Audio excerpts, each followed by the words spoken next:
Welcome back to KNBR 680 AM Radio, the Franchise Nation Sports Network. I am your host, Andre Weingarten of Fair Catch. And there's a lot of feedback coming in about this blockbuster trade that Joe Montana forced between the Jets and the 49ers, trading Colin Kaepernick for Bryce Petty and a 5th-round pick. Let's hear a little bit of the backlash from both sides on people calling in from earlier in the show. Has the great Joe Montana lost his mind? How does he know Bryce Petty's gonna be that good? Colin Kaepernick had them in the Super Bowl 3 years ago. You know, I really feel like Joe Montana really took a risk and is throwing our season away, so I am not happy with this, and Bryce Petty is a project at best. I think Joe Montana's decision to trade Colin Kaepernick was a little bit premature. I think he probably could have got a year or two more out of Cap, and then looked for a little something more long-term. As if he's going to be rebuilding with Bryce Petty, you might as well rebuild all the other positions and keep your quarterback stable for just a little longer before making a power move. Colin Kaepernick is worth a little more than an untested rookie and a late-round draft pick. Colin Kaepernick's trade is the best decision for the franchise. He's a good young player, sort of in his prime, that just needs weapons around him. And after all the losses you took during the offseason, the last thing you should be worrying about is the QB. Joe Montana's sitting up in the front office. I'm wondering what kind of stuff he's on. Like, what the hell is he doing? Kaepernick was not really getting it done in San Francisco with the West Coast style of offense. His completion percentage was not really there. Last year they ranked 25th in completion percentage, and I think Petty will improve that stat remarkably, which will help in the long run. You know, a lot of people are ripping this decision, but, I really like it on the 49ers side. I mean, they pick up a guy with some intrigue. The new ownership is really adding some energy that this city hasn't had since Joe Montana was playing quarterback. And, 5th-round pick, good value. Bryce Petty got some upside, good deal. Hello, Bryce Petty. Goodbye, Colin Kaepernick. Colin Kaepernick was never going to be that elite quarterback that everybody wanted, and I think that Bryce Petty has a lot of potential. He has a very high ceiling. Give him time to develop, and this thing's going to work out, and it's going to pay off in the long run. Montana's led San Francisco to championships as a player, and I got faith he can do it as a GM. Looking forward to see how this kid Petty develops, and not only him, but this 49ers team. He acquired Bryce Petty, who looks like he may be the future quarterback of the 49ers, and a 5th-round pick to hopefully square away some issues. For Colin Kaepernick, who hasn't played well since his 2012 season, great trade. Thank you to everybody who called in. We'll have 2 more callers now live, and then we'll get some comments from NFL analyst Ryan Waldis. But first caller is Matt from Santa Clara. Matt, what do you think of the Joe Montana deal moving Colin Kaepernick to the Jets for Bryce Petty and a 5th-round pick? I do support the trade that Joe Montana made for Bryce Petty and a 5th-round pick for Colin Kaepernick, because Colin Kaepernick has no quarterback awareness and basically just has tattoos. That's about it. Thanks for the call, Matt. And you're right, he really doesn't have a lot of QB awareness, and I think that's probably for the best that they did make the trade. And now on the line, we have Jake from Florida, a friend of the show. What is going on, Jake? Hey, Dre, I think that trading Cap makes sense for the rebuild, but was there something else that pushed Joe to trade the former franchise quarterback? I mean, I know that last season towards the end it seemed like the 49ers could trade him, but was there something else that made Joe Montana say, we want to go in a different direction, we want to go out and get Petty and try to develop a new guy? That's a great question, Jake. Thanks for calling in. We'll definitely have to catch up later. In terms of an ulterior motive, we really haven't heard anything aside from the fact that Montana doesn't think he's the future and really hasn't liked how he's played previously. I think it more so, at least publicly, has to be a testament to how high Joe Montana is on Bryce Petty for his potential, and on top of that, getting another 5th-round pick, making it 3 5th-round picks total for the 49ers going into this year's draft, a team that definitely needs to rebuild. But it's hard to speculate if there really is an ulterior motive aside from, rebuilding purposes. And if there is an ulterior motive, it most likely won't be found out through the media or anything like that anytime soon. Moving on, we're going to now listen to some comments from NFL analyst Ryan Waldis from his show earlier today.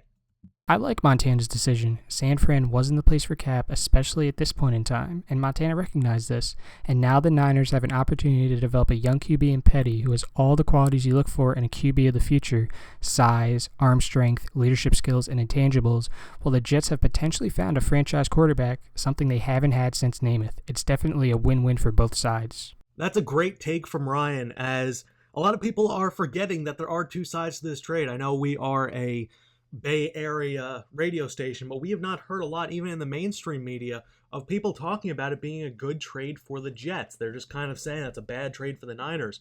But the Jets really did something good. They don't have a huge window to get to a Super Bowl with really a lot of aging players: Revis, Cromartie, Mangold, Ferguson, Marshall, etc. They're all over 30 years old, and they really don't have a lot of time with these guys in their primes of their careers before they start declining to the point where they're no longer either elite level or good level. Some of them, like Ferguson and Cromartie, who are already on the borderline of average to falling below that.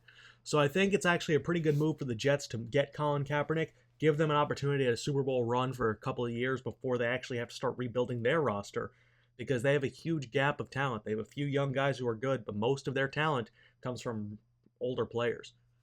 All right, now we have to transition forward when we're going to discuss the 49ers, their preseason projections, who's on the bubble, break down a few positions, most notably the offensive line, the skill positions on offense, and maybe some defensive line depth. But using the active roster, a lot of the cuts have already been made. So by the end of the video, you'll be able to see who makes the roster and who doesn't. But we're going to kind of break down the rationale on who will make it, who won't, and we'll go into all of that.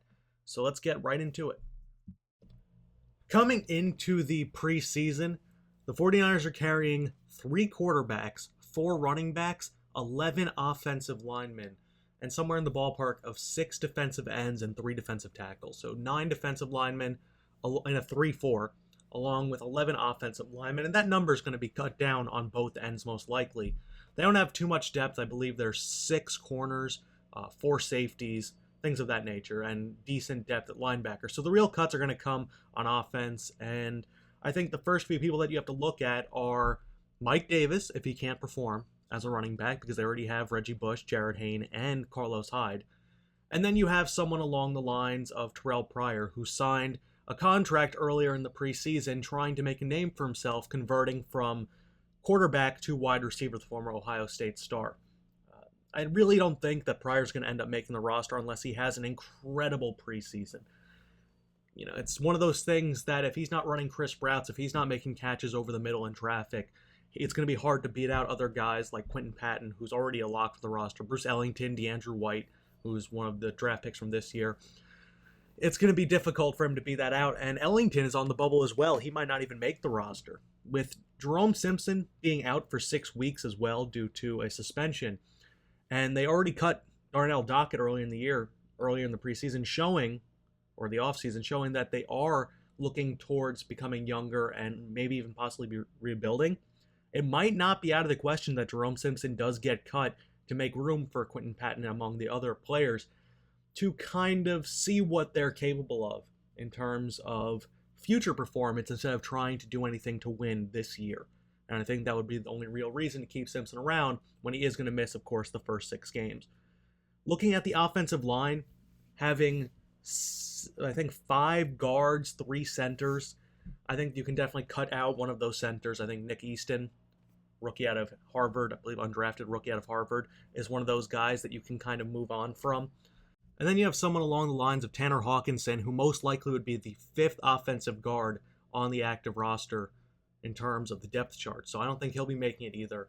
And then looking on the defensive side, it's possible that they move on from Glenn Dorsey the same way that they moved on from Darnell Dockett, but I think Caleb Ramsey is more likely the odd man out on that defensive front. I don't expect them to cut anybody else in terms of defense because there really is no need to.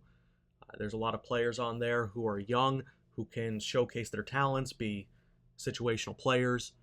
So I think it's really likely that those are the guys who are going to be going. Eric Parrish could be someone who is also on their way out, as he is in his 11th season, but I think he's safe for at least this year. I think he might lose the starting job at some point, but for the most part, I think he's all right. So overall, the 49ers team looks really good in terms of young talent. They have a lot to build from, including Jaquiski Tartt, Carlos Hyde, etc. So it'll be interesting to see how this team develops with Blaine Gabbert at the starting helm for at least the start of the season. We'll see if Bryce Petty gets any playing time over the course of the year. But from right now, it looks like it's going to be Gabbert with Dylan Thompson as the backup and allow Petty to learn and grow in the system, and they can go from there. So thank you all for listening to Fair Catch. I'm your host, Andre Weingarten. We will be back on Saturday for the first regular season game. I hope you guys enjoyed, and I will be talking to you guys then. Peace out, Franchise Nation.